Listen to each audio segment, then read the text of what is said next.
andamos en el pasado, andamos en el futuro y no estamos en el presente. Aleluya. Y las bendiciones de Dios son ahora, amén. Así que yo quiero compartirte la palabra en esta mañana, amén. No sé si vamos a estar como Esdras, porque de verdad es una palabra muy hermosa, pero si algo aprendí es que yo no quiero hablar lo que yo quiero hablar, yo quiero hablar lo que Él quiere que yo hable, amén. Yo no vengo a hablarle de mí, no quiero hablarle de mí, amén. Yo quiero hablarle de Él, amén. Es que es Él, la gloria es para Él, amén.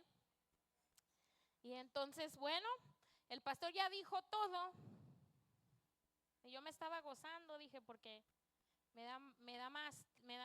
menos trabajo, amén. Menos trabajo, amén. Abra su Biblia ahí en Nehemías 3:29.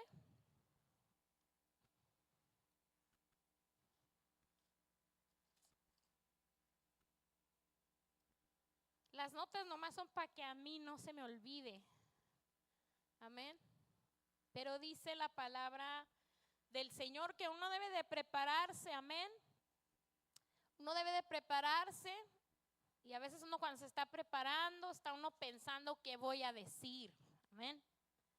Pero no está mal prepararnos, hermano. Pero la palabra dice que la ansiedad de qué voy a decir, esa tienes que soltarla.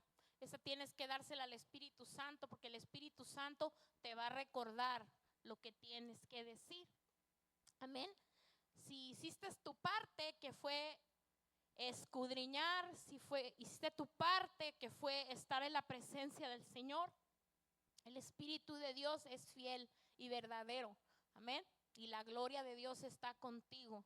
Diga así, la gloria de Dios está conmigo. Dígalo, hermano, dígalo, porque en verdad a mí me ha impactado tanto este mensaje, que la gloria de Dios está conmigo. No importa dónde esté yo, no importa dónde estás tú, la gloria de Dios está contigo. Aleluya, porque el Señor es omnipresente, porque el Señor es omnipotente. Amén. Así que vámonos ahí a Nehemías 3. Mira cómo están mis notas todas rayadas. Nehemías 3:29, creo que es la cita. Sí, amén. Póngase de pie ahí. Dele la gloria a Dios porque la gloria de Dios está en el templo. Dele la gloria a Dios porque Dios está contigo. Dale la gloria y la alabanza a Dios porque tú eres templo y morada del Espíritu Santo. Dale gloria y alabanza a Dios porque el tabernáculo que ves aquí físicamente, aleluya, no es un tabernáculo físico, sino un tabernáculo del Espíritu que mora dentro de ti, porque tú eres templo y morada del Espíritu de Dios. Por eso la gloria de Dios está contigo. Por eso la gloria de Dios debe de ser adorada. Por eso la gloria de Dios debe de ser exaltada, hermano, hermana. Tú eres el templo y morada del Espíritu de Dios. Dale gloria y dale alabanza. Aleluya, amén. 3:29 dice: después, desde la puerta, 29, después de ello restauró Sadoc, hijo de Imer, enfrente de su casa, y después de él restauró Semaías, hijo de Secanías, guarda de la puerta del oriente. Amén. Toma asiento, amén. Ok. Quiero llevarte, no sé ni por dónde empezar, y estaba pensando por dónde empezar, pero el Señor dijo: dame gloria y dame alabanza, porque mi gloria, aleluya, está contigo. Y la gloria de Dios está contigo, hermano. No me canso de repetírtelo, amén, porque si no te llevas nada en tu corazón en esta mañana por tanta palabra, amén, aleluya, llévate en tu corazón que la gloria de Dios está contigo. La gloria de Dios no se aparta de ti, aleluya. Y entonces la lucha es en permanecernos presentes, aleluya, porque muchas veces, aleluya, la provisión, la gloria de Dios, la bendición de Jehová está ahí, presente, aleluya, pero nosotros no la vemos porque andamos en el pasado o andamos en el futuro, andamos deprimidos o andamos ansiosos, amén. Y entonces es un trabajo estar en el presente, amén. Quiero llevarte al Mateo 24, la puerta oriental. El pastor ya dijo que esa puerta está cerrada, dijo que quién la cerró. ¿Quién la cerró? Yo ya sé quién la cerró, amén. La puerta oriental, Mateo 24, 27, verso 27 y verso 36, amén. ¿Por qué tenemos que estudiar esta puerta? ¿Cómo esta puerta va a edificar mi vida? Pues si está edificando la mía y creo que va a edificar la tuya, amén. Es una palabra muy hermosa, amén. Es una palabra de esperanza, estaba diciendo el pastor, amén.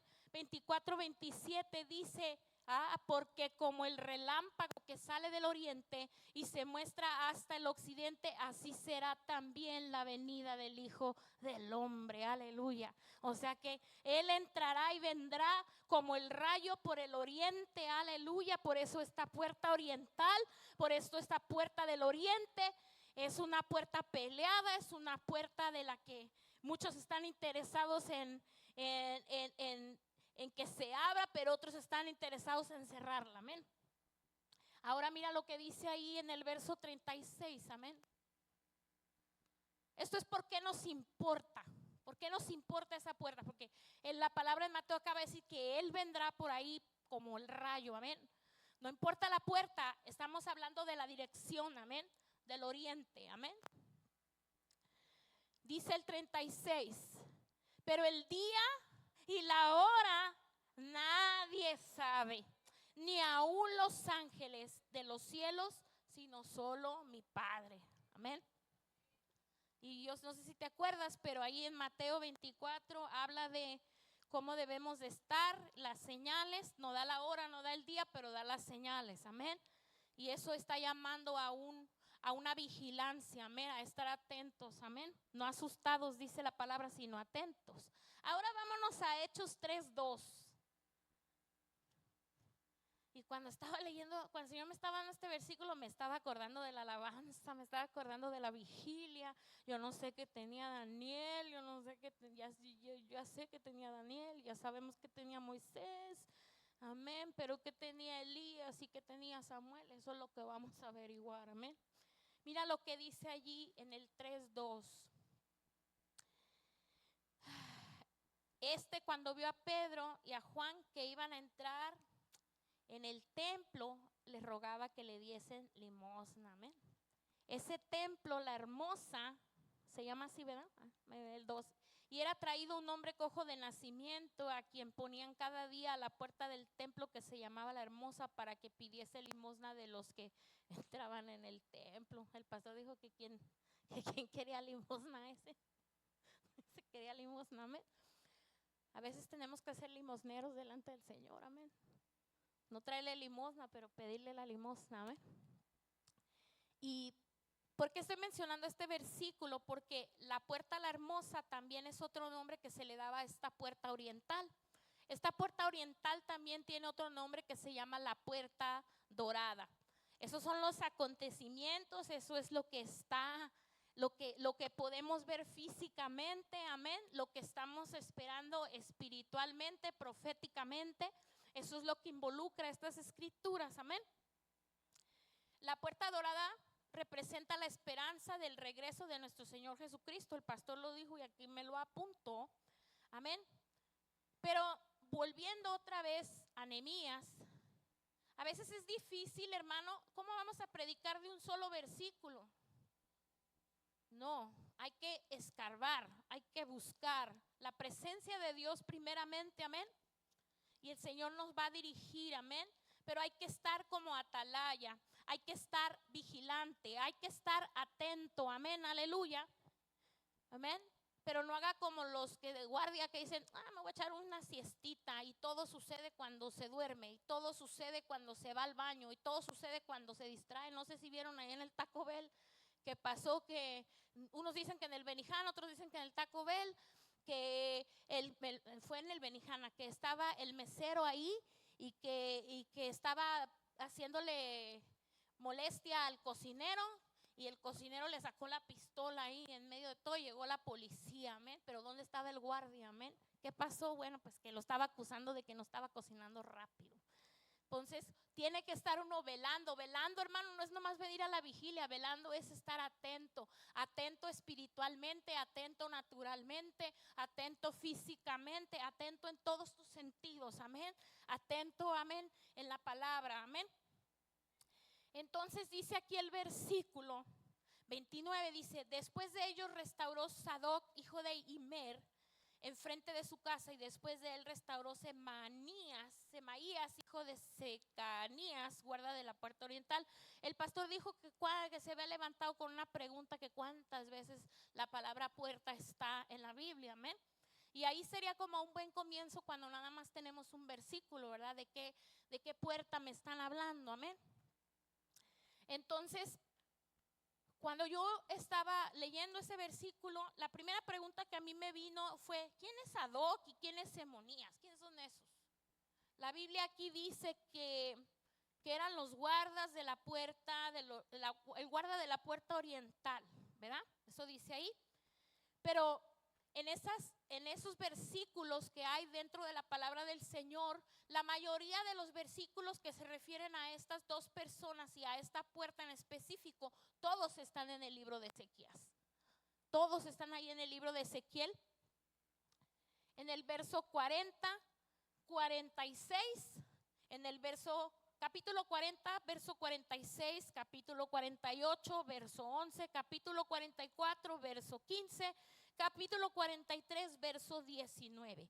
Y todos estos versículos en el libro de Ezequiel dice, en el versículo 46 del capítulo 40 dice que estos dos ciertamente eran guarda de la puerta oriental porque guardaban el altar. En el 48:11 dice que era un sacerdocio que guardaron fidelidad. En el verso 44:15 dice que ellos mantenían el ordenamiento del santuario. Y en el verso 43:19 dice que ministran ante Dios. Y dice la palabra que nadie puede estar en la presencia de Dios si no tiene santidad. Amén. Entonces yo le puse que ahí el verso de ese 43:19, ministra ante Dios con santidad, amén. Pero luego, bueno, dije, bueno, aquí ya se acaba el mensaje, pero el pastor me dijo que les hablara lo que él me había escrito aquí, ya no sé dónde lo dejé, acá está. Dice que me dio esas citas bíblicas, amén, porque en estos tiempos de Nehemías, el diseño de la puerta oriental no se conocía y las puertas estaban selladas. Pero en el libro de Nehemías, esta puerta representa esperanza, ¿verdad? La venida de Cristo es esperanza, amén. La venida de Cristo es misericordia. La venida de Cristo, ¿qué puede pensar usted de la venida de Cristo? Piense usted en su mente todo lo que se le viene, todo lo que usted siente. La venida de Cristo es justicia. La venida de Cristo es promesas. La venida de Cristo es todo lo que esta puerta oriental representa, esta puerta del oriente, esta puerta dorada, esta puerta del templo, la hermosa, amén. Es todo lo que eso representa. Y Ezequiel, bueno, ya cuando estaba yo leyendo dije, ok, ya sé quién es Sadoc, ya sé quién es Semaías. Me fui de regreso al contexto bíblico, pero en el contexto bíblico me encontré que Matthew Henry dice una cosa y que el otro comentarista dice otra y que no estaban de acuerdo. Y que no están de acuerdo. Y entonces yo dije, ¿y ahora? ¿Qué voy a pararme a decirle aquí a usted? Lo que le estoy diciendo, estos comentaristas no estaban de acuerdo. ¿Por qué no estaban de acuerdo en lo que esta palabra está hablando? Amén. Porque yo le acabo de decir a usted que representa la venida de Cristo. La venida de Cristo representa el rapto. La venida de Cristo dice que esta puerta representa que va a ser abierta cuando Él venga. Hay unos que dicen que el rapto va a ser antes de que se construya el templo. Otros dicen que a mediados. No hay para dónde irnos. Pero la palabra dice, hermano, que atentamente, vigilantemente, atalayamente, dice la palabra que en los últimos tiempos habrá confusión. Y yo no sé tú, pero si no te has fijado, en el teléfono hay mucha confusión.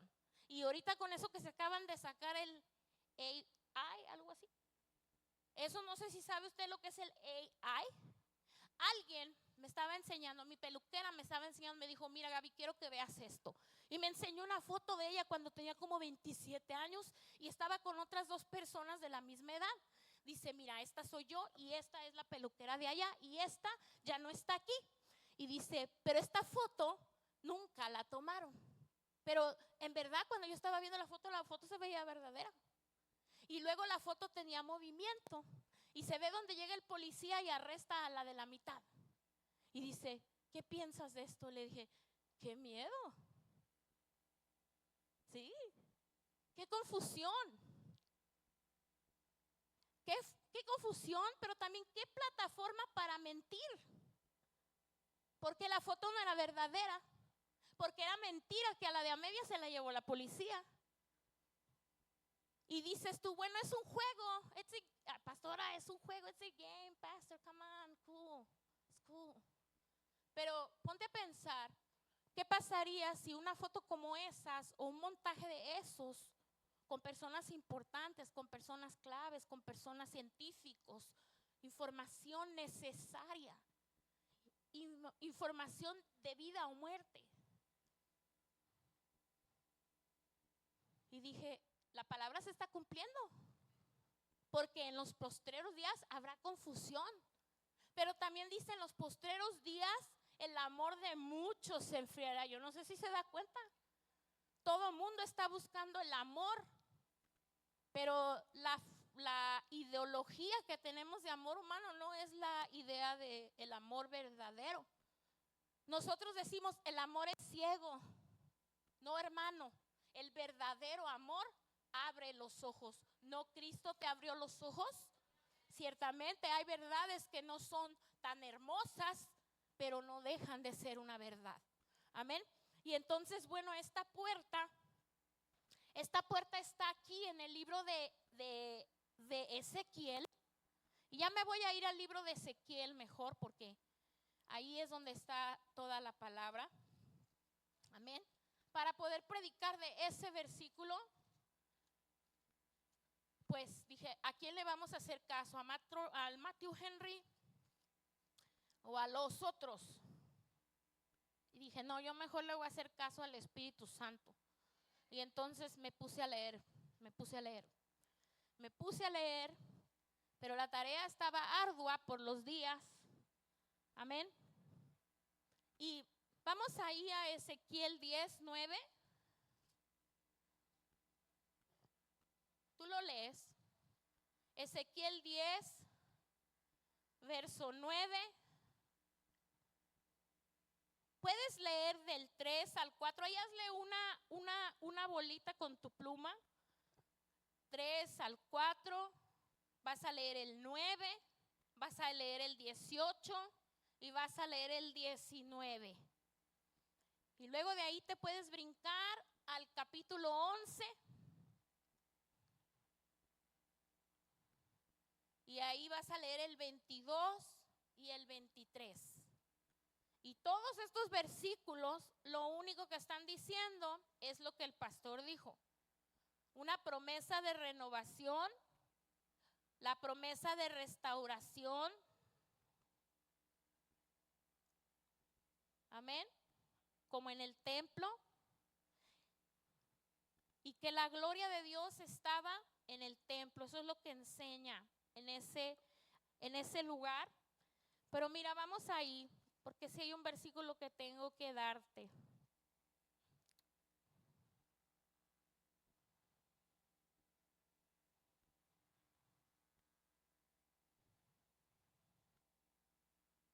Pero ¿sabe qué?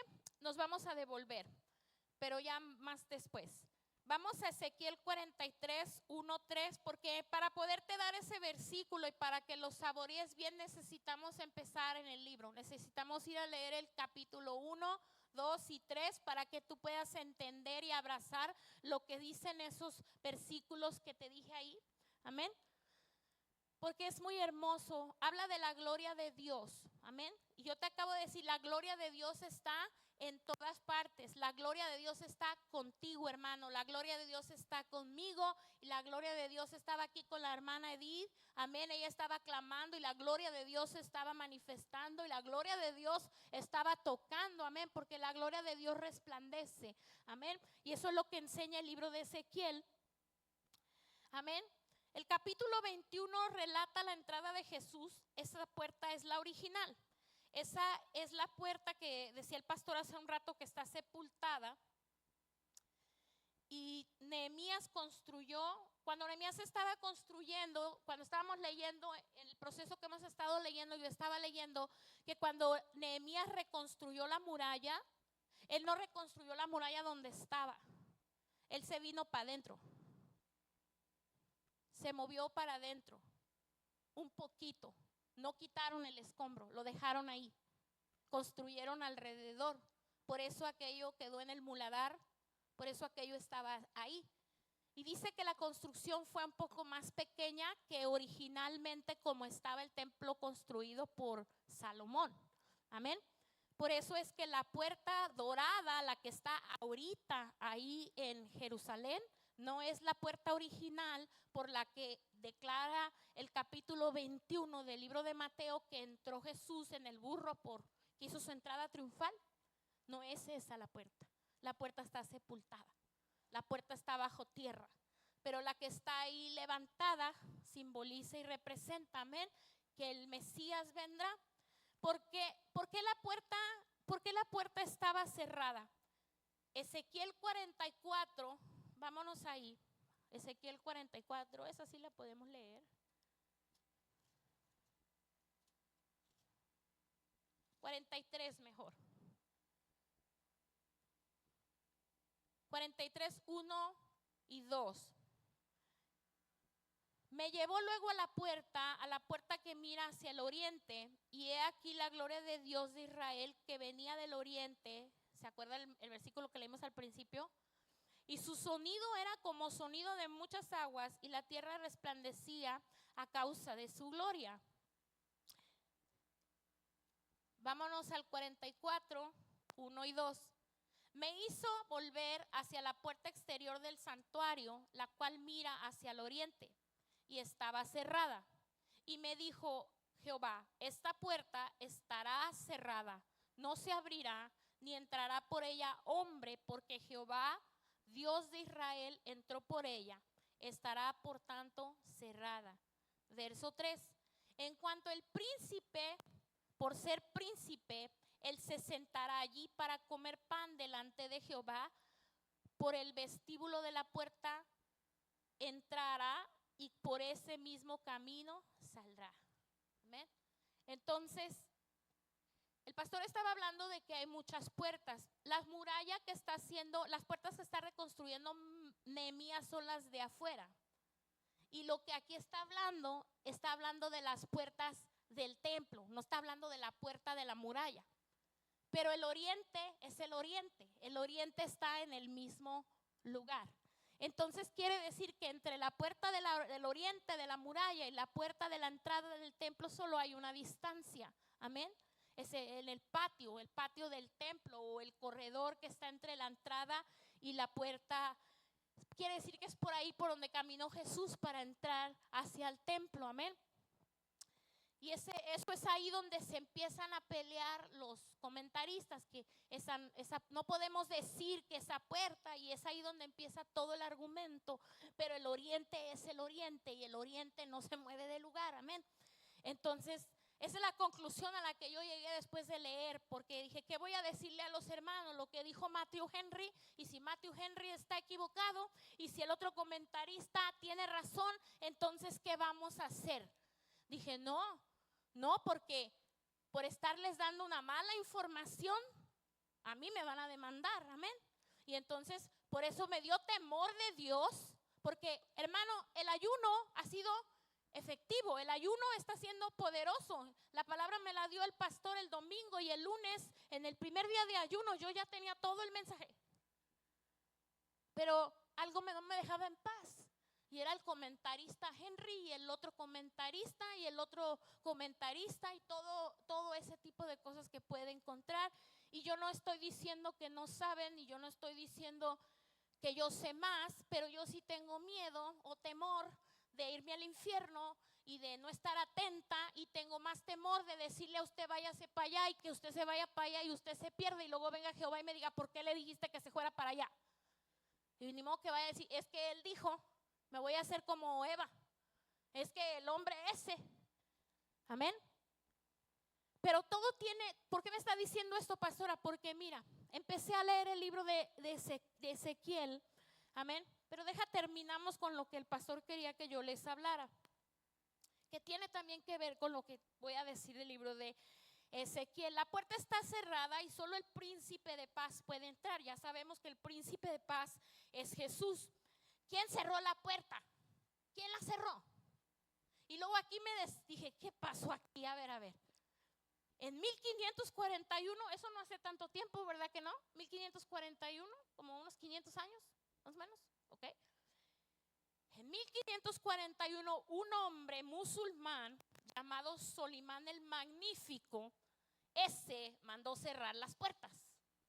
Ese dijo, sí, ¿por qué? Porque los judíos están esperando a su Mesías. Los judíos han leído Ezequiel. Los judíos saben que su Dios va a entrar, su Mesías va a entrar por esa puerta. Y el musulmán dijo, sí, el musulmán Solmán el Magnífico en 1541 dijo, sí, como era el que estaba en el poder, ordenó cerrar las puertas y le echó 5 metros de cemento. Amén. Y luego hicieron un cementerio, porque este hombre sabía que los judíos dicen que no tocaras cosa inmunda. Así que vamos a cerrar la puerta con con candado, y le vamos a poner la trampa del cementerio allí. Amén. Porque como no pueden tocar cosa inmunda, cuando venga el Mesías va a decir, no, es inmundo, no puedo entrar. Y yo me reí porque dije, estos no saben que él descendió a la sepultura y salió y tocó lo inmundo. Y dice la palabra, amén, en el libro de los Hechos dice que cuando ella se iba estaban así. ¿Sí se han leído esa escritura? Y que le dice los ángeles, ¿qué están haciendo ahí? Ese mismo Jesús que están viendo que se va así, ese mismo Jesús va a descender así. Amén. Y ese es el pleito que tiene el musulmán con el judío por el monte santo. Porque en el libro de Ezequiel, ahí dice, hermanos, que ese es el trono de Dios. Que ahí Jehová puso la planta de sus pies. El dueño de toda la creación declaró que ese era su trono. Y el enemigo de nuestras almas dice, es mío. Y ese es el pleito. Por eso ahí no se va a acabar el pleito, hermano. No se va a acabar el pleito hasta que Cristo venga y diga, mío es. Entonces, eso es lo que Ezequiel enseña. Amén. Por eso esta puerta es importante. Los judíos creen que el Mesías entrará por esa puerta para venir a gobernar Jerusalén. Los musulmanes, ¿qué creen los musulmanes? Ellos creen que esta puerta tiene un significado religioso relacionado con el día del juicio de Dios. Eso es lo que ellos creen. Por eso la mandaron cerrar. Por eso mandaron hacer eso. Por eso es importante. Por eso su templo está ahí, del otro lado. Amén. Y para ti, para mí, los creyentes, creemos que Jesús entró en Jerusalén por esa puerta y su gloria vuelve por esa puerta. Amén. Pero tú y yo sabemos que Él ha hecho cosas maravillosas, Él ha hecho cosas poderosas. Él resucitó de entre los muertos, dice la palabra, atravesó la pared. No dice que cuando estaban los discípulos incrédulos hace 8 días, no dijo Tomás, no dice que atravesó la pared, pero no era fantasma. Amén. Por eso yo me reí cuando vi que 5 metros de cemento y un panteón para detener al Mesías. Dije, al Mesías nadie lo va a detener. Amén. Esa es la palabra de la puerta oriental, hermano. Pero hay una pregunta. Se supone que estamos hablando de la reparación de esa puerta. Pero ¿cómo vamos a reparar esa puerta, hermana? ¿Cómo? Si queremos reparar la puerta original, dice que la puerta original está enterrada. Pero sabemos que los judíos están esperando que venga la gloria de Dios, que se manifieste la gloria de Dios, que así como limpió el terreno para que Nehemías hiciera construcción y que echó fuera al enemigo, así mismo Dios va a hacer allá, físicamente. Y ese es el pleito de los comentaristas. Lo que está escrito allí, hermanos, es natural, no es sobrenatural. Pero otro dice, no, hermano, lo que está escrito ahí es sobrenatural. Y otro dice, no, hermano, lo que está escrito ahí es natural y sobrenatural. Que lo vamos a ver con nuestros propios ojos, pero también lo vamos a recibir en el Espíritu, amén. Y eso es lo que está enseñando aquí. Entonces, ahora sí, vámonos al primer capítulo de Ezequiel. ¿Cómo qué supone que vamos a hacer con esta puerta, pastora? Porque ya sabemos qué va a pasar en la puerta del pescado. Yo creo que Dios ya le dio un mensaje a usted acerca de la puerta del pescado. Si usted no ha tenido ese encuentro con Cristo, usted tiene que tener ese encuentro con Cristo verdadero, porque la puerta de las ovejas tiene que ser atravesada, amén, para poder entrar a la puerta del pescado y poder, aleluya, llevar el testimonio fiel y verdadero, no el suyo ni el mío, el de Cristo Jesús, amén. Y eso es algo que Dios nos da, que no puede ser fingido, que no puede ser hablado de la boca para afuera, amén, que tiene poder de Dios y que eso viene meramente del Señor y que sucede cuando atravesamos esas dos puertas, amén. Y yo creo que Dios ha hablado a ti en las demás puertas, en la puerta del valle.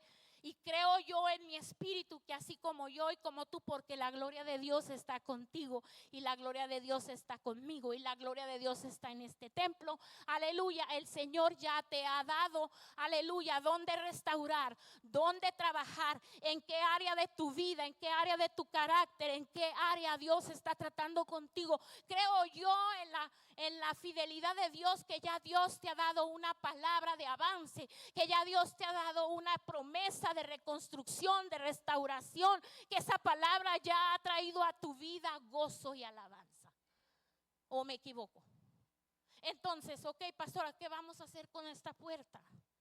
Y yo dije, Señor, entonces esa puerta, aquí termina el mensaje, hermanos, la puerta dorada, la puerta del oriente. Esa es una puerta, hermanos, que no hay nada que hacer allí más que prepararnos para la venida de Cristo, amén, amén. Pero sabiendo lo que acabo de decir en Mateo 24, que habrá confusión, pero hasta ahí. Pero entonces me pregunté yo, ¿y los sacerdotes qué onda? ¿Por qué los menciona? Y entonces el Señor empezó a hablarme a mi corazón. Y aquí estamos. Ezequiel 1. Vete ahí a Ezequiel 1.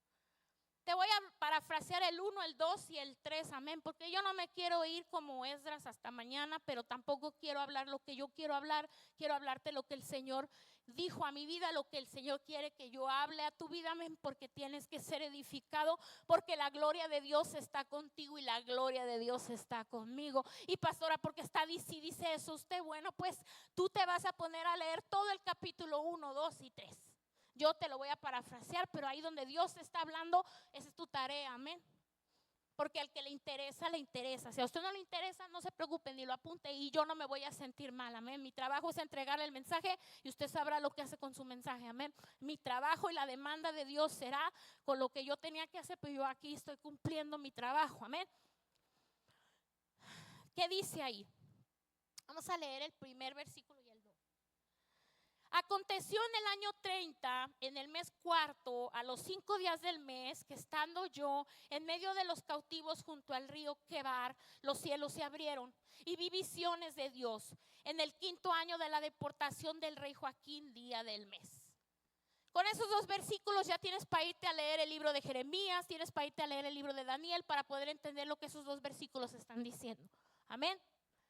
¿Y por qué está usted hablando? Yo no estoy aquí enalteciendo absolutamente nada. Y a lo mejor ahorita no me entiendes, pero en un momento lo vas a entender. Amén. No es cosa mía, es cosa de Dios. Amén. Pero el Señor está hablándole aquí a alguien. Y nosotros conocemos a este hombre como el profeta Ezequiel. Pero él no era profeta. Él no era profeta. La palabra dice que él era sacerdote. Él era un sacerdote, pero ni siquiera era profesional. Como pastora. En el números 4, y si te acuerdas cuando estuvimos allá en el cuartito encerrados y estuvimos estudiando el tabernáculo, los que estuvieron allí, los que estuvieron leyendo Levíticos y no sé cuántos libros más leímos, te vas a acordar que cuando esta tribu preparaba el sacerdocio, amén, el sacerdote más o menos oficiaba y era oficial después de los 30 años. Por eso Jesús comenzó su ministerio a los 30 años, amén. Ok, entonces Jeremías, dice ahí en el capítulo 1 y 2, Jeremías proclamó lo que iba a suceder y habló del rey Joaquín. Y el libro de Daniel dice que cuando vino Babilonia, cuando se cumplió lo que Jeremías estaba hablando, Daniel fue llevado. Y yo ya te prediqué de Daniel, amén, traigan la silla. Porque se llevaron a los adolescentes de 12, 13, 14 años, se los llevaron, en los cuales estaba Daniel. Pero yo como que pensaba que en ese momento llegó el rey de Babilonia, tumbó todo, se adueñó de todo. Y no, hermano, no fue así. No fue así. Sucedió en un periodo de tiempo. En la primera oleada, cuando vino, lo primero que hizo fue desmantelar todo lo que correspondía a la sabiduría, al conocimiento.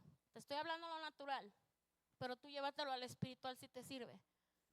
Cuando el enemigo vino para conquistar, lo primero que se lleva, la sabiduría, el conocimiento. Y se llevó a Daniel. Y te acuerdas que te dije que tanto querían impregnarlos y arrancarles de ellos su cultura, su conocimiento y su sabiduría. Pero Daniel, Sadrach, Mesach y Abednego no se dejaron. ¿Amén?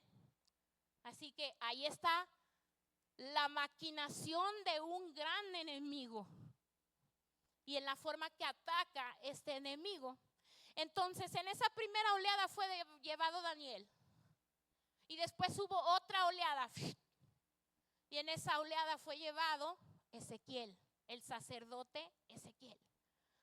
Y dice, empieza ahí en esos 3 versículos, dice que él está. ¿Quién es Ezequiel? Ezequiel es un sacerdote que casi tiene 30 años, que no era un sacerdote oficial, que no era uno graduado. Y yo no sé cómo te sientes tú, o si has estado en un momento donde tú te has esforzado, donde tú te has preparado, donde estás casi a punto de lograr, casi a punto de obtener esa graduación, ese título, esa situación, ese trabajo, lo que sea. Y de repente algo fuera de tu control te lleva. Y entonces eso es el escenario donde estaba Ezequiel. Ezequiel estaba en el río Quebar. Ezequiel casi tenía 30 años. Ezequiel estaba ahí pensando en el pasado y en el futuro. Yo tendría que haber estado casi a punto de ser un sacerdote oficial.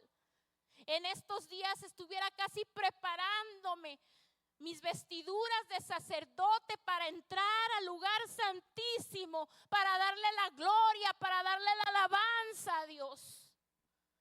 Él estaba tristeando ahí, en el cautiverio. ¿Qué quiere decir Ezequiel?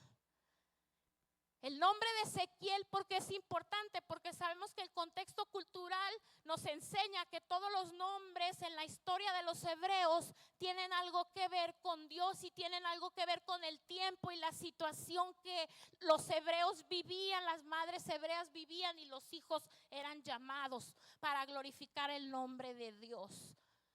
Ezequiel, ahí ponle Ezequiel en tu Biblia, ahí donde dice Ezequiel en negro, ponle igual. Dios es tu fortaleza.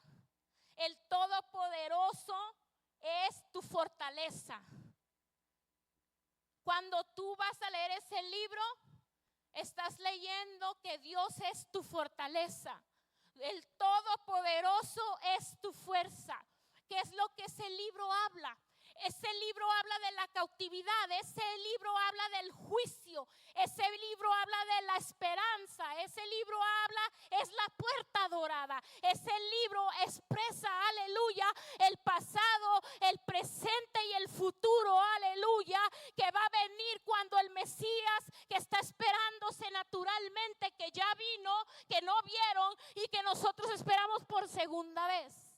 Ese libro es para ti y para mí que has estado en cautividad, que has estado, aleluya, como estaba el profeta, aleluya, en un lugar, en una posición, aleluya, donde tú no pensaste hace 10 años, hace 20 años, mientras tú te preparabas, mientras tú te esforzabas, mientras tú, aleluya, hacías lo que tenías que hacer naturalmente para estar en 10 años en el lugar, aleluya, por el cual estabas tú trabajando.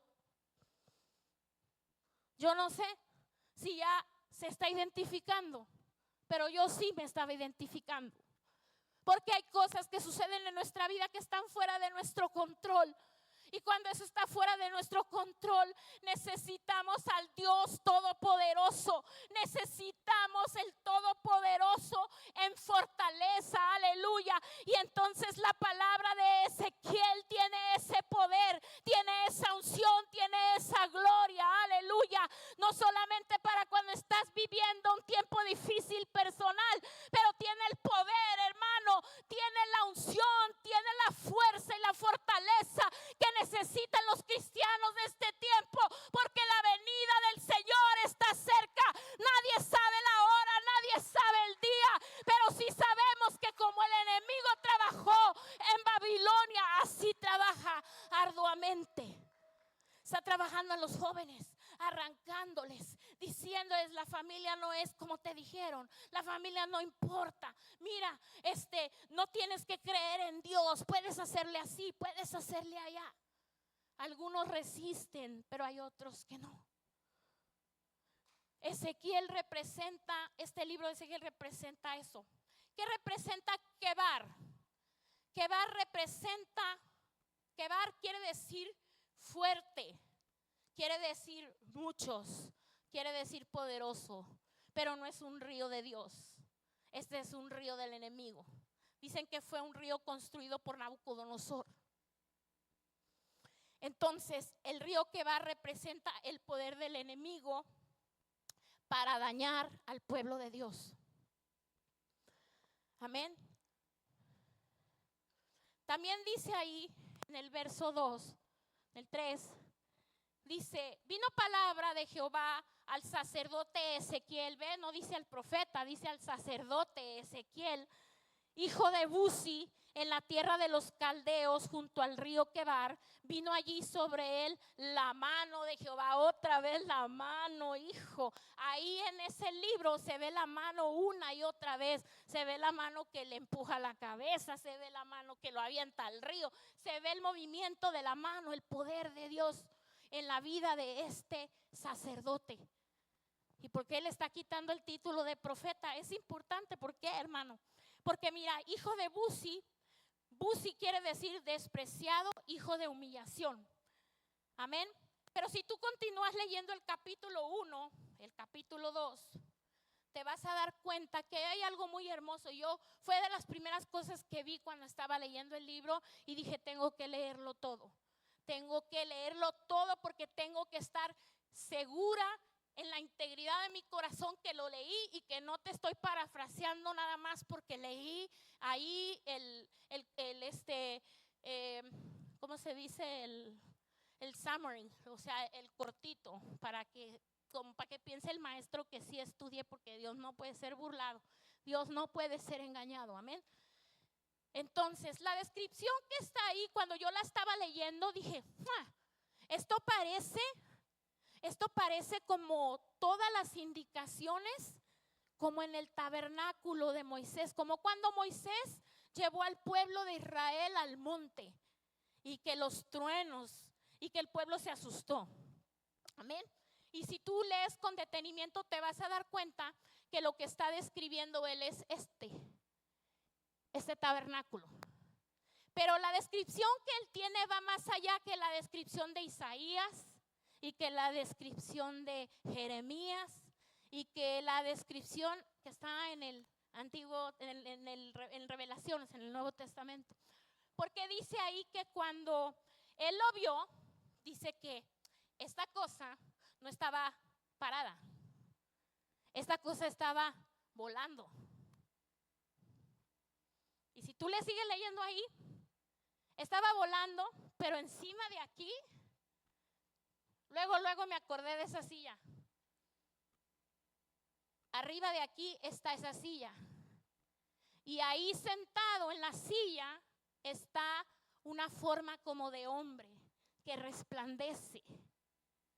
Pero algo más hermoso. Y hay por ahí un video en el internet que yo vi hace ya mucho tiempo, donde enseña las bolas esas, y el pastor nos predicó, las bolas esas que dan vueltas y que tienen muchos ojos, y que está el querubín aquí, que está el otro acá, y el otro acá, y el otro acá, y tiene que cara de hombre, que cara de águila, que cara de león, y ya se están acordando del cuartito, amén. Y yo me acordé de los 50 días y estaba yo así como, entonces es el carruaje de Dios. Es el carruaje de Dios que está dentro de la casa de Dios. Amén. Y las bolas esas, dice que luego tenían unos pies derechitos para abajo, dice. Y dice que se movía, pero que cuando se movía, amén, para ir en dirección no tenía que hacer esto, sino que se movía así, porque las ruedas eran así como pelotas que imposiblemente y naturalmente eso es imposible. Amén. Y yo estaba así como, wow, ¿verdad? Qué hermoso, ¿verdad? Porque yo había visto ese video, pero me había concentrado nada más en los ojos y eso. Pero me acordé de los 50 días del Espíritu Santo, ¿se acuerdan? Y yo le puse aquí en mi Biblia, el Evangelio de Mateo es cara de hombre. Entonces, el carruaje de Dios, el tabernáculo de Dios está potente. Sabemos que el 4 y todo Ezequiel habla de norte, sur, este y oeste, amén. Oriente, norte, sur y este, amén. Occidente. Y que eso que está abajo es el poder del evangelio. En el norte, en el sur, en el este y el noreste, eso es lo que potencia el carruaje de Dios. Pero los pies directos quiere decir, este carruaje es lo que significa, amén. Dios avanza sin vacilar hacia el cumplimiento de su propósito en el mundo hasta hoy. Nada lo detendrá. Nada puede estorbarle, ni los 5 metros de cemento, ni el cementerio, nada. Él va a cumplir lo que él dijo. La potencia en el tabernáculo se está moviendo, no se ha dejado de mover, hermano, no se ha dejado de mover. Amén. Dice que Ezequiel vio un carro, el carro del trono, un carro sobrenatural que daba efecto de gran movimiento y progreso. Irresistible era lo que él estaba viendo. Yo cuando lo vi también me quedé así como, sentí como que se me expandió la visión que había yo tenido cuando se predicó aquí, cuando nos hablaron en el cuarto. Y dije, ¿cómo que ese detalle yo no lo había visto? Y empecé a gozarme en la presencia de Dios, porque las ruedas permiten que el carro se mueva instantáneamente en cualquier dirección sin girar, porque las llantas, el mecanismo de las llantas le permite estar en todo lugar, en todo momento. Y si eso te recuerda los atributos de Dios, omnipresencia, omnipotencia, eso es el tabernáculo de Dios, hermano. Y tenemos privilegio aquí de tener el día del tabernáculo. Pero usted y yo no hemos estado en el presente, hemos estado en el pasado, hemos estado en el futuro, no hemos visto, aleluya, que el que estableció la casa, que el que puso los días, que el que los llamó, que el que los nombró fue Jehová de los ejércitos. Porque lo que no es del Señor no prevalece. Amén. Entonces yo ya me estaba gozando, porque esto representa la omnipresencia de Dios. Los aros, las ruedas, representan el conocimiento y la inteligencia de Dios, que Dios lo ve todo y lo sabe todo. Pero sabes una cosa, hablando del sacerdote, si Ezequiel no hubiera sido de la tribu que fue, si no hubiera tenido, porque si te acuerdas lo que estudiamos en el cuarto, te acuerdas que eran preparados, o sea, estaban alrededor, pero no tenían la oportunidad de entrar al lugar santísimo para oficiar el sacrificio. Hacían otras cosas dentro de la puerta, amén, porque el pueblo estaba fuera de la puerta. Pero él tuvo esa oportunidad de observar, de ver. Por eso podemos tener esta detallada, hermosa, no sé cómo decirle, imagen, idea de la gloria de Dios. Es la única. Ni siquiera Jeremías, que era un profeta llamado y un sacerdote profesional, porque si conoces el libro de profeta y la historia del profeta, sabes que él sí estuvo oficiando ya ahí. Y ni siquiera él nos da una imagen tan cuidadosamente esculpida, tan cuidadosamente detallada de lo que es la gloria de Dios, de lo que es el tabernáculo de Dios, de lo que es la presencia de Dios. Por eso te digo, el tabernáculo de Dios está aquí, pero la gloria de Dios en su tabernáculo no solo está aquí, porque su omnipresencia, su omnipotencia, aleluya, el poder de su carruaje hace que la gloria de Dios está contigo, hermano o hermana, a donde quiera que vayas, donde quiera que estés, aleluya. La gloria de Dios, el tabernáculo de Dios está contigo y está conmigo. Y yo no sé si eso te da gozo y te da alegría, sí, hermano, porque si tú has estado en cautividad, estoy hablando de los que están allá afuera, estoy hablando de los que creyeron un día, estoy hablando de tu parentela, estoy hablando de tu familia cercana, aleluya, que en algún momento estuvieron en la casa del Señor, que la palabra de Dios estaba en ellos, pero ahora están en cautiverio, ahora están en Quebar. Ahí está el tabernáculo de Dios con ellos. Porque ¿qué fue lo que impactó a Ezequiel? Que está haciendo eso fuera de su lugar. Y el profeta aprendió que la gloria de Dios está en todo lugar. Amén. Y eso lo impactó. Amén. Y si usted sigue leyendo, se va a dar cuenta. Más en el libro, a partir de a medio libro, son 48 capítulos, se va a dar cuenta que la gloria de Dios vino muchas veces y se manifestó de la misma forma. Y él se refiere así como en el capítulo 1, así como en el capítulo 1, así como en el capítulo 1. ¿Por qué? Porque Dios estaba hablándole a Ezequiel. Ciertamente lo estaba preparando para llevar el mensaje de juicio, lo estaba preparando para llevar el mensaje de esperanza, lo estaba preparando para proclamar que el nuevo David, que el rey, aleluya, iba a volver, que el rey se iba a volver a levantar, pero que lo que él iba a levantar no iba a ser pasajero ni tan efímero como fue el rey David carnal, sino que este rey David es un rey eterno, es un rey que permanecerá, es un rey que va a reinar, es un rey que restablecerá la justicia y que reinará para siempre. Eso es lo que Dios estaba diciéndole al sacerdote, aleluya. Pero el sacerdote ya no tenía un templo. Y esa era la aflicción que él tenía ahí. Pero era en la forma que Dios se acerca y le manifiesta y le enseña. Y esos versículos que te di, 42, 43, donde dice que cuando él está teniendo la visión, cuando él está teniendo la visión, dice el pastor que la quiere poner, póngala, pastor, porque en verdad, nomás agrégale la silla. Agrégale la silla, imagínate el movimiento, usa tu imaginación porque Dios te la dio y no nomás es una imaginación al aire, es una imaginación dentro de la palabra del Señor. Y no es cualquier persona, es el sacerdote que estaba encargado de adentro del tabernáculo, que sabía lo que acontecía en el templo, que sabía cómo se movía la gloria de Dios físicamente, aleluya, o cómo se movía la presencia del Señor en ese lugar, aleluya, en el espíritu. Ezequiel fue capturado. Segundo golpe del enemigo. Cuando Babilonia conquistó, en la segunda, cuando se llevó a Ezequiel, se llevó las riquezas. Se llevó las riquezas.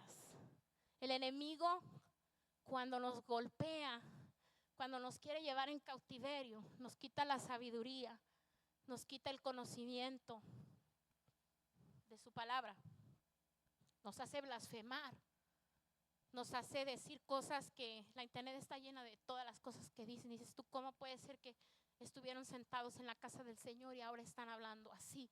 Porque el enemigo los golpeó, el enemigo los conquistó, les robó la ley. Pero en la segunda oleada les despojó de la riqueza. ¿Y cuál era la mayor riqueza que había en ese lugar? El tabernáculo, la presencia, el sacrificio, lo que sucedía en ese lugar. Amén. Para el judío todavía eso es. Ellos quieren hacer el templo otra vez. Pero tú y yo sabemos que aunque el enemigo venga y haga cosas, nadie puede robarte si tú no lo entregas. Nadie puede quitarte si tú no lo entregas. Si tú lo entregas, eso ya es otra cosa. Pero si tú no lo entregas, nadie puede robarte la riqueza de su palabra. Y eso es lo que está enseñando el sacerdote. El enemigo estaba haciéndole creer que ya no había sacerdocio para él. El enemigo estaba haciéndole creer que el tabernáculo estaba allá. Y dice que la mano de Jehová lo llevó y le metió la cabeza al templo para que viera lo que estaba pasando allí. ¿Y qué era lo que estaba pasando allí? ¿Te acuerdas que Jeremías lo aventaron al pozo? Se enojó el rey porque estaba profetizando la verdad, una verdad que no querían oír. Y entonces él se levantó otros profetas para que dijeran lo que él quería lo que él quería que dijeran.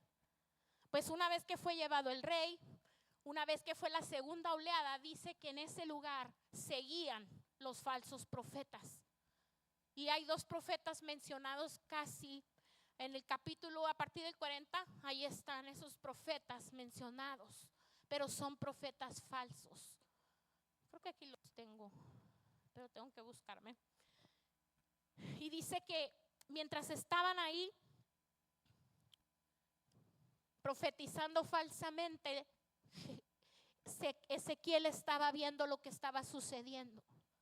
Porque Ezequiel dentro de su corazón se preguntaba por qué el tabernáculo está fuera.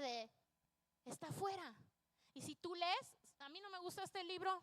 No me gusta este libro porque habla del norte, del sur, del este, del oeste, de la medida chica, de la medida. Se me hace como un enredadero ahí y es un libro difícil. Un libro que necesita tiempo, un libro que necesita la dirección del Espíritu de Dios para sacarle. Y cuando estaba leyendo ahí dice que Él está viendo lo que están haciendo adentro del templo. Y el Señor le empieza a decir a Ezequiel, el juicio tiene que venir. Mira lo que están haciendo. Por eso el tabernáculo se salió. Y el boquete que le enseña, el hoyo que le enseña, es por donde salió la gloria de Dios, el tabernáculo del Señor. El carruaje del Señor salió volando. Pero ¿hacia dónde? Hacia la cautividad, hacia donde estaba el pueblo, hacia donde estaba el sacerdote. Y le está enseñando cómo salió. Ahora, cuando yo estaba viendo eso, me recordaba de los comentarios y me recordaba de aquellos que estaban en el monte viendo a Jesús cómo se fue. Dice que se pusieron tristes. Y los ángeles le dijeron, no te pongas triste. Así como lo viste que se fue, así va a volver.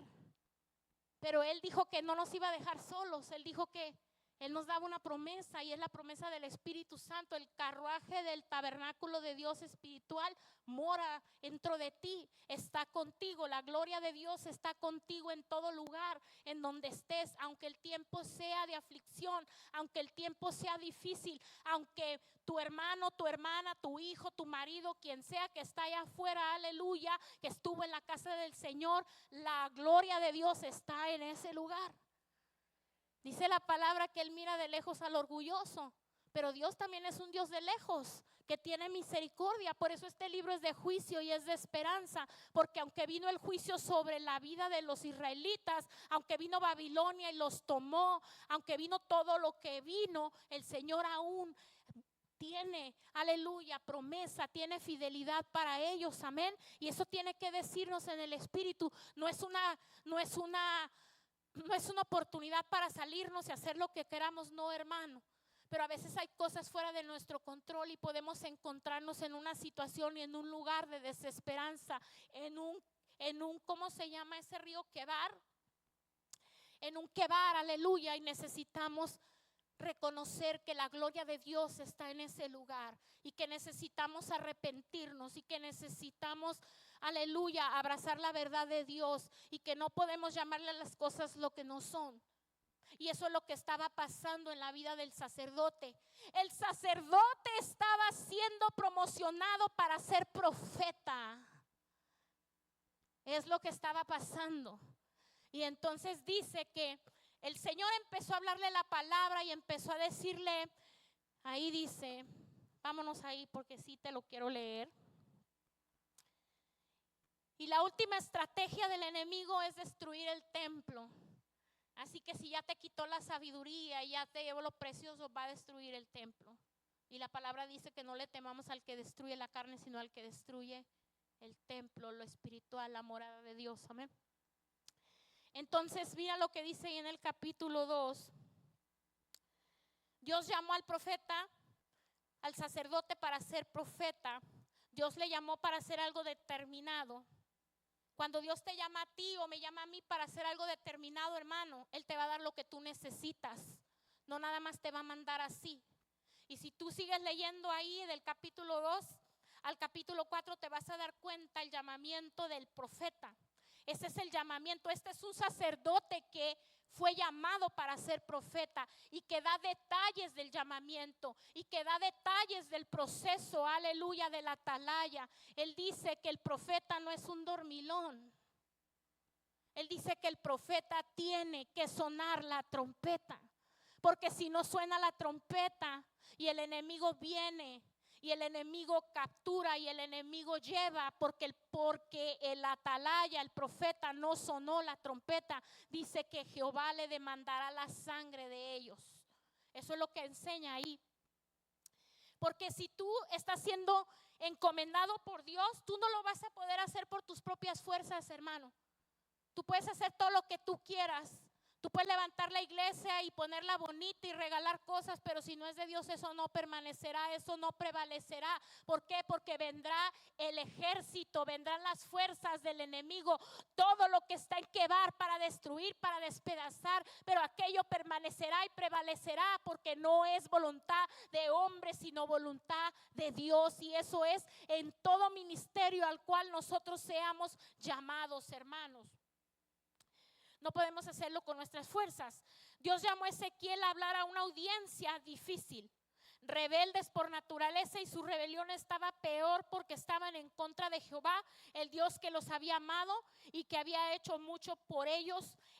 A este punto del camino ellos eran niños insolentes y obstinados. Ezequiel fue enviado a Israel para hablar las palabras de Dios, no las suyas. No se trataba de lo que le gustaba o no le gustaba a Ezequiel, se trataba de ser el mensajero de Dios. Dios le advierte al profeta, al sacerdote profeta, que la gente va a rechazar el mensaje, que cuando la gente rechace el mensaje, se sentirá como una zarza que pica, se sentirá como una espina que se entierra, se sentirá como un escorpión que te pica. Por eso es que es difícil ir a predicar. Por eso es que es difícil ir a evangelizar. Por eso es que es difícil ir a llevar la palabra.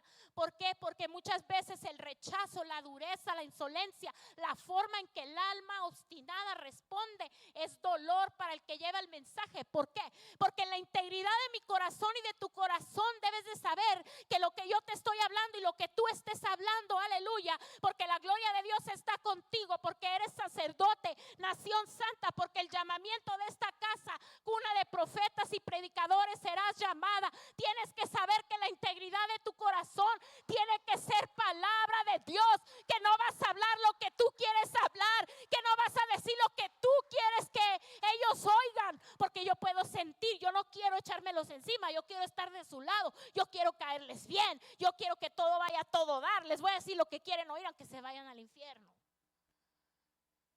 No es así. El profeta fue preparado personalmente por Dios para que él pudiera entender.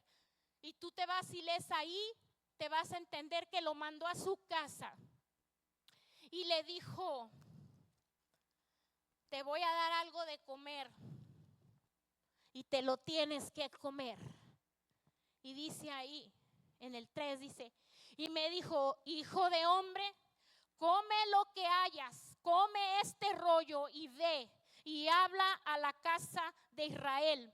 Abrí mi boca y me hizo comer el rollo y me dijo: hijo de hombre, alimenta tu vientre, llena tus entrañas del rollo que yo te doy. Y lo comí y me fue mi boca dulce como la miel.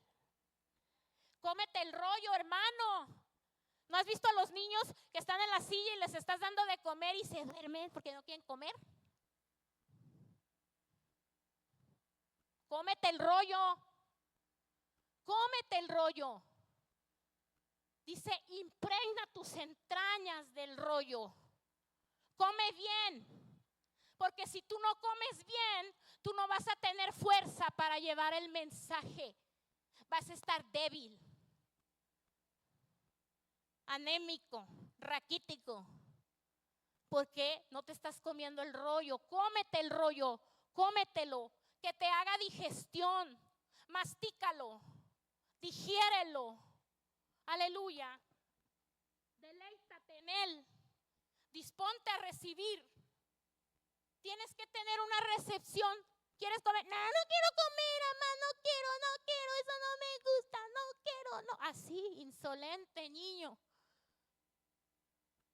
Y unos que son bien listos dicen: mejor me duermo para que mi mamá no me diga que coma, porque no me gusta lo que voy a comer. ¿Qué decía mi Natalie? Dios me llamó al ayuno. ¿Ah, sí? Pues cuando tengas hambre, ahí está en el microwave la comida para que la comas. No voy a hacer otra cosa, es lo que te vas a comer. Recuerdo una vez que estábamos allá adentro y estaba renegando Mateo.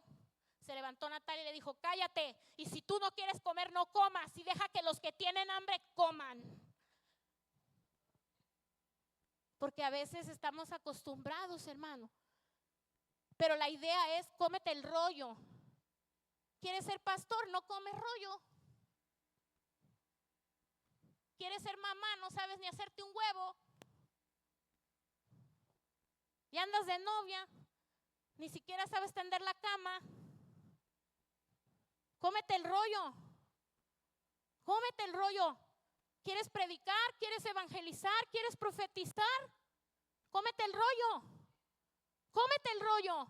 Digiere el rollo. Llena las entrañas del rollo. Porque cuando te estás comiendo el rollo, tienes que sentir la alegría y el gozo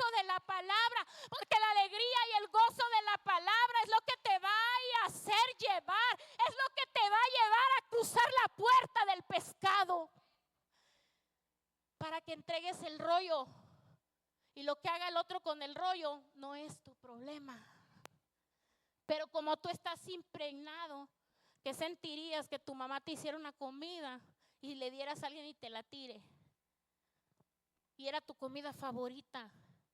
Te puede pasar muchas cosas, te puedes poner a llorar, te puedes enojar, como diciendo, no sabe ni lo que tiró, ¿verdad? Te puedes poner triste porque tú sabes cómo lo cocina tu mamá. Y así es, hermano, cuando nos comemos el rollo, cuando estamos comiendo la palabra de Dios, el que la está preparando es el Espíritu Santo, el que te la está dando a comer es el Señor. No importa lo que tienes que esperar para comerla, no importa, aleluya, te la estás saboreando, dices, sabe buena, sabe dulce, sabe a limón, sabe a sal. ¿Por qué? Porque estás digiriendo, estás llenando las entrañas.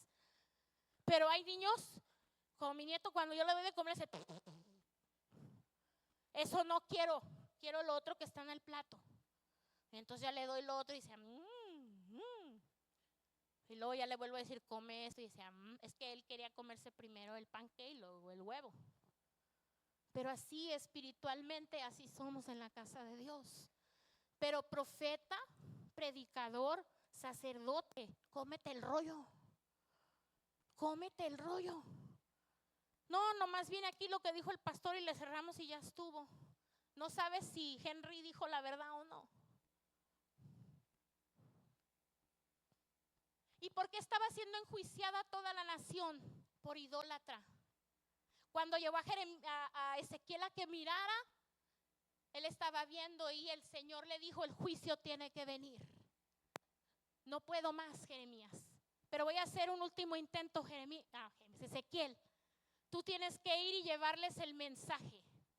Y aquí viene la segunda parte de la loquera del profeta. Después de que le dio de comer el rey, dice que se puso bien feliz y luego le dijo, ve, salta y vete a sentar allá a Quebar. Pero luego ahí dice que cuando llegó y se sentó donde estaban los demás, dice que se le hizo amargo.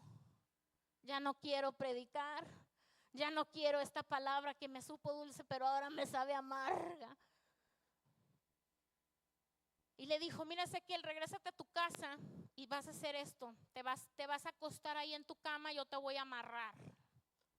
Lo amarró, te voy a dar mis palabras, pero la lengua se te va a pegar en la boca y no vas a poder decir nada. El profeta mudo dice ahí. Y a partir de ese capítulo, al capítulo 11, Ezequiel tiene que salir públicamente a la plaza a hacer una sarta de loqueras para ilustrar el mensaje, para decirle al pueblo de Dios, arrepiéntete, por favor, arrepiéntete, por favor, escucha lo que el Señor está hablando. Y dice que en el capítulo 4, solo te voy a leer algunas, en el capítulo 4 construyó un modelo. Él empezó a hacer, ellos le llamaron comportamientos extraños del profeta. Y así le dicen, no, están locos esos, están ahí predicando en la calle, están locos, amén. O cuando haces un drama o una danza aquí, me acuerdo cuando Yasmine hizo la danza y se zambutió el bote del aceite, ¿te acuerdas? Hubo quien dijo, está loca, ¿para qué la dejó hacer eso, pastora? Y nomás como dejó la alfombra, usted cállese, hermana. Usted no sabe lo que Dios está haciendo, no sabía lo que Dios estaba haciendo. El mismo Espíritu de Dios ha dado testimonio en su vida de ella, amén. Y dice que el profeta fue enviado a construir un modelo de Jerusalén que representaba un ataque contra él. Esta es la más loca. El Señor le dijo, cuando le dijo, no les vas a decir nada, la lengua se le pegaba y hasta que el pueblo venía y veía la loquera y le preguntaba, ¿qué estás haciendo? Entonces el poder de Dios venía y les declaraba la palabra. Y otro día se iba a su casa y al siguiente día iba con la siguiente encomienda. La segunda encomienda que me llamó la atención fue que le dijo, vas a agarrar tu pelo y te lo vas a dividir en 3, te lo vas a quitar, te lo vas a cortar, no con el cuchillo, con una espada, te lo vas a cortar. Y otro día en la mañana vas a poner una báscula y ahí en la báscula, imagínese, ¿ha visto como esos que están, los payasos que están así mudos, que no hablan y están haciendo? Así estaba él, así se agarraba él y la gente empezaba a hacer bola a ver qué está haciendo. Dice, vas a poner una báscula, vas a pesar el greñero lo vas a dividir en 3 partes. Y la primera parte la vas a tener que quemar. Vas a ir a la mitad de la ciudad y le vas a prender lumbre. Y la segunda parte la vas a ir cortando así, con la espada. Y la tercera parte la vas a aventar al viento. Y todo el pueblo lo observaba. ¿Y esa loquera qué? Y entonces el fuego de Dios venía, la gloria de Dios que está en todo lugar, venía sobre la vida del profeta, se manifestaba, y aquel profeta les había con poder, con fuego. ¿Qué tenía Elías? Elías tenía el rollo, hermano, se tragaba el rollo, por eso el fuego caía. Aleluya, gloria a Dios, aleluya. Este estaba ahí, se comía el rollo, caía el fuego de Dios. Y el pueblo miraba como al merolico y decía, el Señor le dijo, tú delante de ellos vas a ser como un cantor que canta bien bonito. Ay, qué bonito canta, ¿verdad? Vámonos. ¿Qué cantó? Sabe. ¿Qué dijo? Sabe. Y dice que así era el profeta delante de este pueblo. ¿Qué se trató el servicio pasado? Sabe. ¿Qué dijo el Señor? Sabe. Y a veces es imposible que te grabes todo, hermano. Pero yo le preguntaba a las hermanas, ¿sintieron la gloria de Dios el viernes? Sí, hermana, ¿dónde la sintió? ¿Dónde la sintió? El fuego de Dios caía, ya no soy el mismo. Y empezaron a decir 1 o 2 palabras. Porque una palabra que sale de la boca de Dios tiene poder para transformar nuestras vidas. Pero es necesario hablar las palabras del Señor, hermano, porque las necesidades y las condiciones de todos los que estamos aquí son distintas. Pero cada cual agarre la suya y lo demás, hermanos, sacúdase porque no es para usted. No se enfade ni se enoje con el profeta como estos. Estos se enfadaban y se enojaban. Amén. Ay, yo quiero ya terminar. Cómete el rollo. Cuidado con el rollo. Porque hay gente, hermano, que se come tanto el rollo que parecen una pistola. Pero hermano, ¿y qué le dijo el Señor? No, hermano, pues todo lo que dije, sí, hermano, pero el fuego de Dios caía. Ya no soy el mismo. Cantó toda la canción, pero dígame, ¿dónde la gloria de Dios se movió en su vida? ¿Dónde la gloria de Dios se movió en mi vida?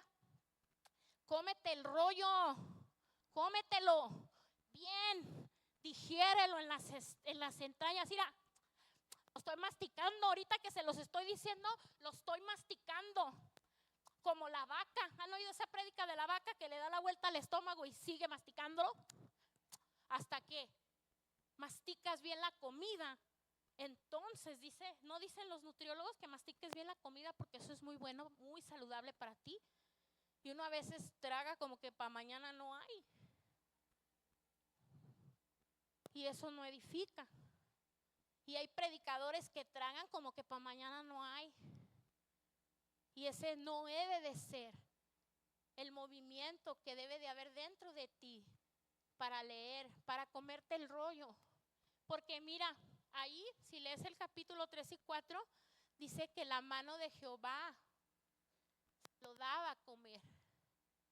Y el movimiento de la mano de Jehová está bien tremendo. Esa es como otra prédica, hermano. De aquí sale la prédica del rollo, la prédica de la atalaya, el ataque del enemigo. Salen muchas cosas de allí.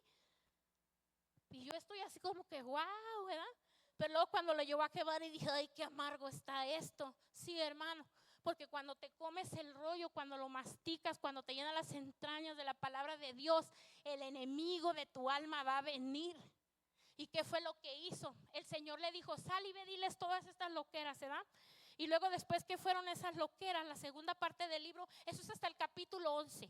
Del 1 al 11 es el llamamiento del sacerdote, las responsabilidades de la atalaya, y cuando ya salió él a hacer la tarea, cuando él salió a profetizarle al pueblo y a decirle al pueblo: arrepiéntete, arrepiéntete. Y todo esto tiene que ver con la puerta dorada, hermano.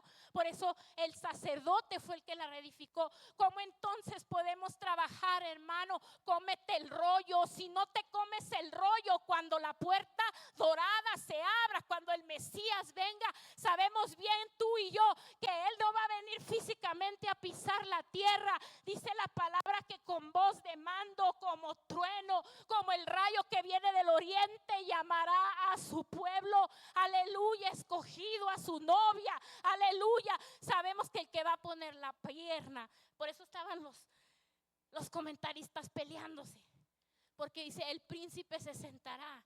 Sabemos tú y yo que la construcción del templo vendrá y que el príncipe que se sentará ahí no es el Mesías. Sabemos eso, amén.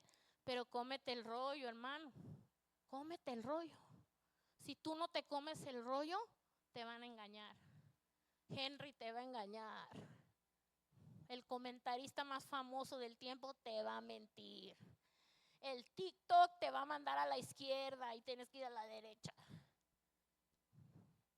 Porque comerse el rollo, hermano, es estar en la presencia de Dios. El Señor no te va a abandonar, el Señor no te va a dejar, no dejó a Ezequiel. Y eso es lo que el libro de Ezequiel enseña, que aun cuando venga el juicio, cuando esa puerta se abra, cuando venga el inicuo, cuando la gente se proclame paz en Israel, cuando esa puerta se abre, cuando se levante el templo, sabemos que nosotros vamos a estar en las bodas del Cordero. Eso dice la palabra. Pero cómete el rollo. Nadie se va, a ver, tú come por mí, hermano, yo traigo bien mucha hambre, come tú por mí. ¿Te vas a saciar? No. Tienes que comer, hermano.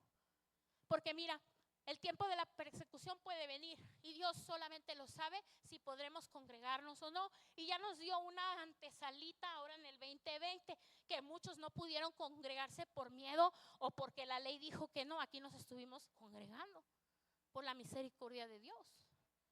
Amén. Y muchos desobedientes, no, hermano, es que el Señor en la gloria de Dios nos hacía sentir y nos hacía venir y nos guardó. Amén. Entonces hay que comerse el rollo, hermano. En esa puerta, para que esa puerta funcione en tu vida, cómete el rollo. Si no te comes el rollo, si no estás presente, esa puerta se va a quedar, puede ser cerrada, o no vas a ver. Y cuando veas, nomás vas a ver lo natural, no vas a ver lo espiritual. Y dice la palabra, yo no sé, hermano, pero yo pienso, dice la palabra que cuando el Señor viene por la novia, dice que uno estará despierto y otro estará dormido. Uno estará arriba y otro estará abajo. Dice, no importa dónde estés, dónde estaba Ezequiel. Ezequiel no estaba en el templo, pero la gloria de Dios estaba en el templo. Amén. Y el libro está hermoso, está precioso, hermano. Quisiera seguir hablándote, pero mira, ya me pasé bien mucho. Amén. La segunda parte del libro, la segunda división del libro es el profeta. Tiene que ir del 12 al 24, ya va anunciando, ya va anunciándoles. Cuando Dios manda la palabra, así como mandaba y les decía para que se arrepintieran, y todos los ejemplos que ponía, todas esas cosas que él hacía para que el pueblo viera, era para que el pueblo viera cómo estaba su condición espiritual. Porque él ya venía con el juicio, pero Dios tenía la esperanza, quería que el pueblo se arrepintiera para que no hubiera necesidad de juicio, pero el pueblo no se arrepintió. Y dice ahí en el libro de Ezequiel, hay un punto de no retorno, hermano. Hay un punto donde ya Dios, la paciencia de Dios se acaba. La paciencia de Dios llega. Porque hay una cosa que mandó a hacer el profeta, lo mandó que se amarrara, ¿verdad? Le dijo, te vas a amarrar 300, le apunté aquí porque no se me olvidara, 390, te vas a amarrar 390 días y 40. 390 días hacia el lado izquierdo y 40 días hacia el lado derecho. Te vas a hacer unas tortitas, ¿verdad? Y las vas a cocinar con caca, con excremento de humano. Y te las vas a comer, vas a estar todo el día ahí tirado en la plaza, amarrado de un lado, por 390 días del lado izquierdo y luego 40 días por el lado derecho. ¿Y qué representaba eso? Eso representa todo el libro de los reyes, todos los reinos de Israel. 390 más 40 son 430 reinados, años de reinado. Esa es la paciencia que Dios tuvo con el pueblo. Esa es la paciencia que Dios tuvo con ellos. Y cuando Él dijo, ya no hay límite, ya el límite llegó, el juicio tiene que venir. Esa es la segunda parte del libro. Y en la segunda parte del libro, Él tiene que hablarles parábolas. Y las parábolas que Él habla en el capítulo 15 habla de la vara, de la vid quemada que no sirve para nada. Habla de una esposa rebelde. Habla de un león peligroso capturado y enfurecido. Habla de 2 hermanas promiscuas. Y el capítulo 18 y 20 y en algunos versículos entre esos capítulos, esa segunda parte, el profeta está hablando como el abogado de Dios. Está diciendo, mira pueblo, tú te mereces el juicio de Dios. No estés diciendo que eso que está pasando, cómo sucedió. Ya se te olvidó tu pecado, ya se te olvidó, eso es lo que estaba haciendo ya el profeta. Cuando el profeta ya está hablando así, ya no hay retorno, hermano. Ya no hay retorno para el juicio. El juicio tiene que venir. Pero aunque el juicio vino, la restauración de Jerusalén fue. Aunque el enemigo venga y haga todo eso que te acabo de decir, debemos de encontrar la fortaleza en el Señor. Y eso es lo que el libro de Ezequiel enseña. Y está diciendo, vuelvo y te digo, cómete el rollo, hermano. Cómete el rollo. No dependas del predicador. No dependas de los que hablan en la internet. Cómete el rollo. Cómete el rollo. Porque solamente la salvación es personal. La salvación es individual. Amén. Cómete el rollo. Porque hay una parte ahí en el libro de Ezequiel que ya cuando están en el juicio dice, mira Ezequiel, si viniera Noé, si viniera Job y viniera Daniel, hombres de oración, hombres de ayuno, hombres de intercesión, hombres usados por Dios, hombres salvos por Dios, dice, y vinieran y clamaran por la necesidad de este pueblo en ese momento de la palabra, no los oiría. No los oiría. Y si ellos estuvieran en medio del caos, yo los rescataría, pero a ellos, ni siquiera a sus hijos, ni siquiera a su esposa, solo a ellos. Y su clamor no lo oiría. Y entonces nosotros pensamos en el amor, ¿verdad? Y pensamos que Dios no tiene un límite. Dios sí tiene un límite, hermano. Dios sí tiene un límite, pero sigue siendo un Dios de amor. Así que ponte de pie, hermano, cómete el rollo. Cómete el rollo, esta es la puerta del oriente, amén. Dale gloria y alabanza porque la gloria de Dios está contigo, la gloria de Dios está conmigo. Espero que no vuelvas a ver el tabernáculo de la misma forma. No sé si el pastor puso el video o no,